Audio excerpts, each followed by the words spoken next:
જૂનાગઢથી ભેસાણને ખજૂરી હડમતિયા સુધીનો સ્ટેટનો મુખ્ય માર્ગનું મધુરમ કન્સ્ટ્રક્શન દ્વારા જે કામ ચાલી રહ્યું છે તેમાં મોટા પાયે ભ્રષ્ટાચાર થયા હોવાનો આગેવાનો દ્વારા ખુલ્લો આક્ષેપ કરવામાં આવ્યો છે। જૂનાગઢથી ભેસાણ અને ખજૂરી હડમતિયાનો સ્ટેટનો મુખ્ય માર્ગનું કામ મધુરમ કન્સ્ટ્રક્શન દ્વારા ચાલી રહ્યું હોય રોડની બંને સાઈડો ખોદી કામ શરૂ કરવામાં આવ્યું છે, ત્યારે આ કામમાં મોટા પાયે ભ્રષ્ટાચાર થતો હોય તેવું તાલુકા ભાજપ પ્રમુખ પ્રવીણભાઈ સોજિત્રા અને વિશાળ હડમતિયાના માજી સરપંચ મનસુખભાઈ વાઘેલા દ્વારા ખુલ્લો આક્ષેપ કરવામાં આવ્યો હતો અને કહેવામાં આવ્યું હતું કે ગુજરાત સરકાર દ્વારા આ રોડ રસ્તા માટે અંદાજિત 60 કરોડથી વધારે રકમ ફાળવેલી હોય તો આ રકમનો સદુપયોગ થાય તેવું ભેસાણની જનતા ઈચ્છી રહી છે, પરંતુ આવા કોન્ટ્રાક્ટરોને કામ આપી સરકારનો ગેરઉપયોગ થઈ રહ્યો છે।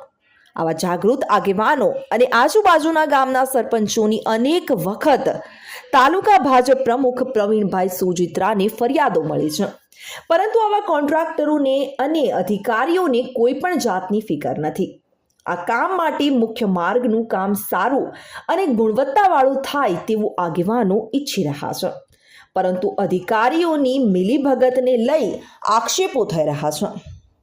રોડની સાઈડમાં વીજના પોલો અને મોટા ઝાડ રોડની બંને સાઈડ ઉપર વચ્ચોવચ્ચ હોવા છતાં આ કામ આગળ વધારવામાં આવી રહ્યું છે અને સાથે ચોકલી પાસે નર્મદા પાણીના એરવાલ બરોબર વચ્ચે હોય તે તમામ બાબતોને અધિકારીઓને દેખાતું નથી અને બંને સાઈડો ખોદી કાંકરી પાથરી દેવામાં આવી છે, જેમાં ડબલ લેયરમાં કામ કરી રોડ ઉપર પાણીનો છંટકાવ અને રોલર હંકારવાનું હોય છે, પરંતુ ક્યાં પાણી છાંટે છે અને ક્યાં રોલર હાંકે છે અને રાત્રિના સમયે ઓમ કોલેજથી લઈ અને ગોપાલગઢ સુધી જે કાંકરી પાથરવામાં આવી હતી તે રાત્રિના કોઈ અધિકારીઓ કે સુપરવાઇઝર હાજર ન હોય અને પોતાની રીતે કાંકરી પાથરી કામ ચલાવી દેવામાં આવ્યું છે, ત્યારે આ કામ સરકારની ગાઈડલાઈન મુજબ થતું નથી, જેની જાણ ભાજપ તાલુકા પ્રમુખે RMBના સાહેબોને ટેલિફોનિક જાણકારી કરી હતી, પરંતુ આજ સુધી કોઈ નક્કર કાર્યવાહી થઈ નથી અને સાથે સાથે વિશાળ હડમતિયા પાટલા અને મેદરડા વચ્ચે જે નાના પુલિયા અને ડાયવર્ઝનનું જે કામ થયું છે તેમાં તંત્ર દ્વારા કે કોન્ટ્રાક્ટરો દ્વારા કોઈ પણ જાતના બેનરો કે રેડિયો પટ્ટીઓ મારવામાં આવતી નથી। આવી જગ્યાએ અકસ્માતો મોટા પાયે થવાનો ભય રહે છે અને જે ડાયવર્ઝનો કાઢવામાં આવ્યા છે તેમાં નિયમ મુજબ પાણીનો છંટકાવ કરવામાં આવતો નથી અને આવતા જતા ભેસાણની જનતા અને કાયમી નોકરી ઉપર જતા કર્મચારીઓને ધુમ્મસ માથે ઉડે છે અને છતાં પણ તંત્ર દ્વારા ધ્યાન અપાતું નથી।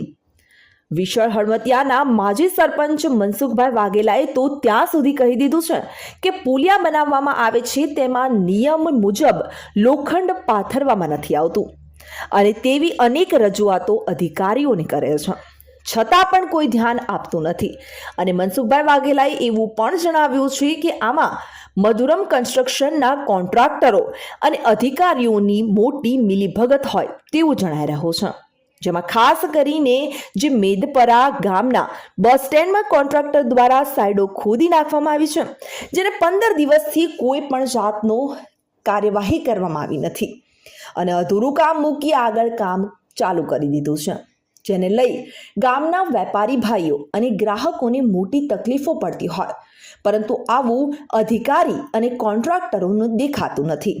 માટે આ આગેવાનોએ જો તાત્કાલ કામ ઝડપથી શરૂ કરાવવામાં નહીં આવે તો આ કામ 2 વર્ષ સુધી પણ પૂર્ણ થશે નહીં તેવું ભેસાણના ભાજપ તાલુકા પ્રમુખ પ્રવીણભાઈ સોજિત્રાએ જણાવ્યું હતું અને આ તમામ રોડ રસ્તાની માહિતી તેઓ મુખ્યમંત્રી સુધી રજૂઆત કરશે તેવું પણ જણાવ્યું હતું અને મનસુખભાઈ વાઘેલાએ એવું પણ કહી દીધું છે કે મધુરમ કન્સ્ટ્રક્શન અગાઉ પણ વિવાદો સાથે જોડાયેલું હોય તો પણ આવી એજન્સીને કામ આપી દેવામાં આવે છે અને એવી પણ માંગણી કરી હતી કે મધુરમ કન્સ્ટ્રક્શન એજન્સીને બ્લેક લિસ્ટમાં મૂકી દેવી જોઈએ એવી માંગણી કરી હતી।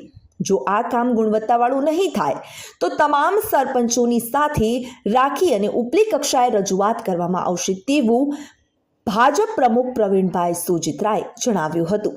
મારું નામ મનસુખભાઈ વાઘેલા, માજી સરપંચ વિસળ હળમતિયા. આજે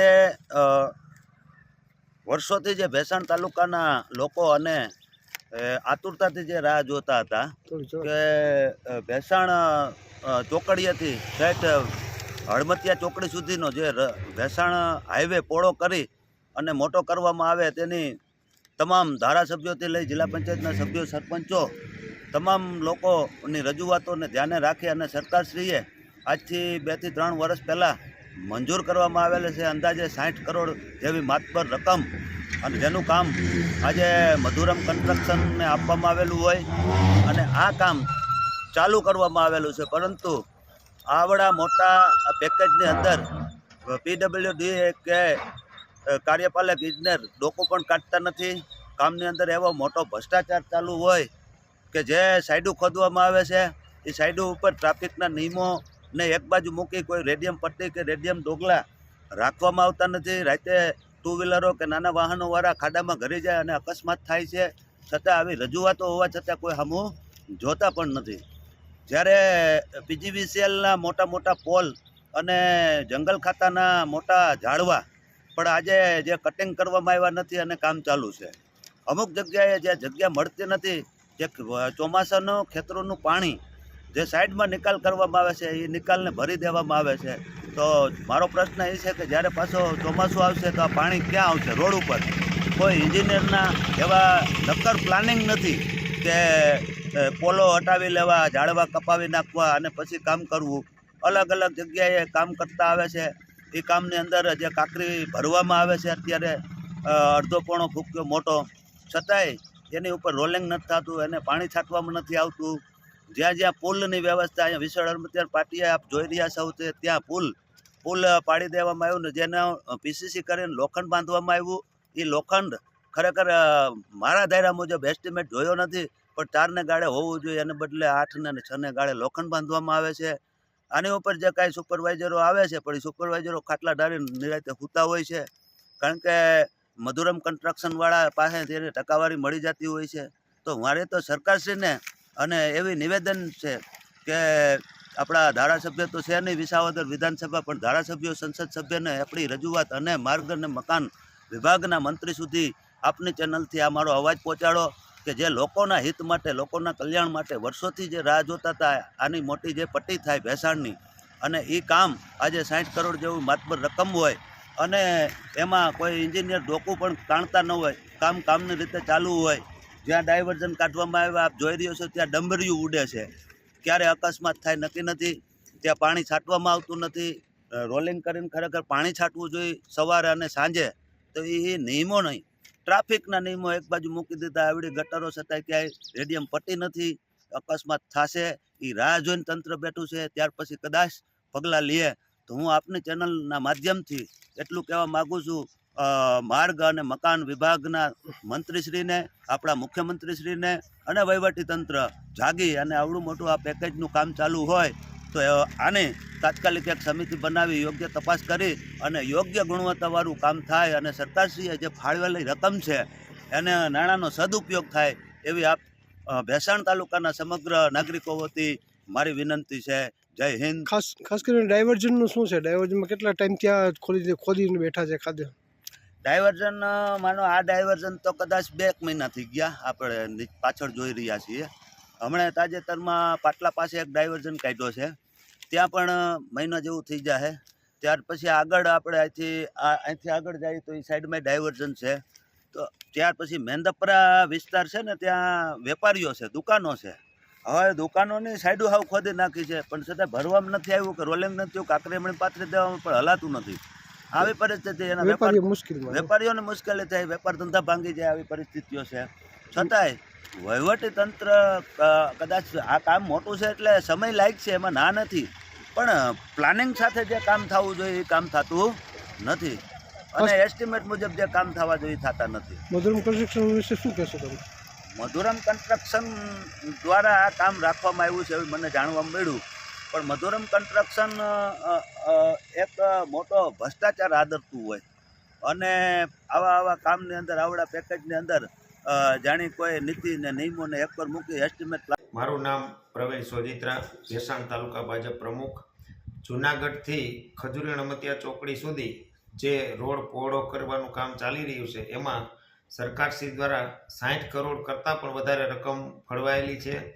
છેલ્લા ઘણા સમયથી આ કામ શરૂ થયું છે પણ કામની ગતિ ખૂબ ધીમી છે. ગોકળ ગતિએ કામ ચાલી રહ્યું છે. અવારનવાર આ બાબતે ટેલિફોનિક અધિકારી શ્રીઓને પણ અમે રજૂઆત કરેલી છે.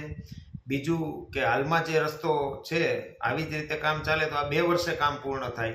તો હું મીડિયાના માધ્યમથી કોન્ટ્રાક્ટરને પણ કહેવા માંગુ છું કે તાત્કાલિક ધોરણે જે આગળના ખાડા બુરવાના છે જૂના રસ્તા ઉપર એ તાત્કાલિક ધોરણે ખાડા બુરી અને નાલા પુલિયાનું કામ પણ ઝડપથી પૂરું થાય. બીજું કે જ્યાં જ્યાં ડાયવર્ઝનો કાઢવામાં આવ્યા છે ત્યાં અકસ્માત ન થાય એના માટે ડાયવર્ઝનના લેબલો મારી અને એના સ્ટેન્ડ ઊભા કરી અને ડાયવર્ઝન દેખાવતું એક બોર્ડ પણ બનાવવું પડે અને મુકાવવું પડે. બીજું કે જ્યારે બાજુમાં સાઈડ પોળી કરવામાં આવે અને ખોદાણ કરી એની ઉપર રોલિંગ કરી પછી જ કાંકરી નાખવાની છે તો ઘણી જગ્યાએ જોવામાં આવ્યું છે, મેં અધિકારીને વિડીયા સાથે મોકલેલું છે કે ભાઈ રોલિંગ આંકા વગર પથ્થર પાથરી અને એની ઉપર રોલ હાકે છે. વખતો વખત પાણી ચાટવાનું છે. એટલે મીડિયાના માધ્યમથી હું કહેવા માંગુ છું કે અધિકારીઓને કોઈ પણ કોન્ટ્રાક્ટર સાથે ગમે એ પ્રકારનો સંબંધ હોય આમાં અમે ચલાવી નહીં લઈએ. સરકારશ્રી ખૂબ મોટી ગ્રાન્ટો રોડ રસ્તા માટે ફાળવી રહી છે. કોન્ટ્રાક્ટર અને અધિકારીની મિલીભગતથી સરકારની પણ છબી ખરડાઈ રહી છે. આ તમામ ફરિયાદો પુરાવા સાથે આવતા સમયમાં જો સુધારો કરવામાં નહીં આવે તો મુખ્યમંત્રી સાહેબના ધ્યાને મૂકી જે તે વિભાગના જે તે જવાબદાર અધિકારી ઉપર કાર્યવાહી કરવા માટે અમે ભેસાણ તાલુકાનું મંડળ અને આજુબાજુના ગામના સરપંચોને લઈ અને અમે મુખ્યમંત્રી સાહેબને રજૂઆત કરશું. બીજું કે હું મીડિયાના માધ્યમથી સરપંચો અને આગેવાનોને પણ વિનંતી કરું છું કે તમારા ગામને નજીક કંઈ પણ રસ્તાનું કામ ચાલતું હોય, ક્યાંય પણ નબળું દેખાય તો મને જાણ કરજો. આધાર પુરાવા માટે વિડીયો ફોટા પાડી લેજો. નબળું કામ ચલાવી જ નથી લેવાનું. કોન્ટ્રાક્ટર નબળું કામ કરીને જતા રહ્યા, બીજા ત્રીજા વર્ષે રસ્તો તૂટી જાય પછી 4-5 વર્ષ સુધી ભારતીય જનતા પાર્ટીના કાર્યકર્તાઓને ગાળો ખાવી પડે છે. ખરેખર તો આ કોન્ટ્રાક્ટર અને અધિકારીની ભૂલ છે, નહીં કે સરકારની. એટલે ક્યાંય પણ ચલાવી નહીં લઈએ. કોન્ટ્રાક્ટરને મનમાં કાંઈ ભ્રમ હોય કે અમે આમ કરી લઈએ ને આમ તેમ કરી લઈએ, એવું કાંઈ થશે નહીં. અમે આધાર પુરાવા સાથે શ્રી મુખ્યમંત્રી સાહેબને ફરિયાદ કરી અને તમારી તમામ ઉપર કાર્યવાહી કરાવશું. રોડ નબળો થાય છે ખરા, પણ છતાં એમાં જીબીના થાંભલાને વન વિભાગના ઝાડવાન કટિંગ નથી થયું એનું શું કહેશું? હવે એમાં જીબીના અધિકારી સાથે પણ હું આજે વાત કરી લઈશ અને વચ્ચે જ્યાં રોડની જગ્યા વધારવામાં આવે છે ત્યાં જીબીનો પોલ ઊભો હોય તો કેવી રીતે રોલિંગ ચલાવી શકે. એટલે ત્યાં પણ નબળી કક્ષાનું કામ થાય તો તાત્કાલિક ધોરણે આરએનબીના અધિકારીની જ જવાબદારી છે કે તમામ જગ્યા સાઇડલાઇન ક્લિયર કરાવી અને રસ્તાનું કામ ઝડપથી અને મજબૂત થાય. ગામના બસ સ્ટેન્ડનો ખોદી નાખ્યા છે તે તાત્કાલિક કરવામાં નથી આવતું ને રાજનીતિના માણસોનો કરવામાં આવે છે એનું શું કારણ? હા, તમારી વાત સાચી. મેંદપરા ગ્રામ પંચાયતના સરપંચ અને મેંદપરા ગામના ઘણા આગેવાનોના અમને પણ ફોન આવ્યા છે. ગામના બસ સ્ટેન્ડ પાસે ખોદાણ કરેલું એમને છેલ્લા 8-10 દિવસથી આ પડેલું છે કે એનાથી વધારે સમય થઈ ગયો છે તો એને તાત્કાલિક ત્યાં હલનચલન થઈ શકે, અવર જવર થઈ શકે એવી વ્યવસ્થા કરી અને ત્યાં એટલું વ્યવસ્થિત કરી આપવું જોઈએ. આ પણ એક અધિકારીની જ જવાબદારી છે. અધિકારીને પણ આ બાબતે અમે સૂચના આપશું, કહેશું. રિપોર્ટર કાસિમ હોતી સાથે ચક્રવાત ન્યૂઝ, જૂનાગઢ.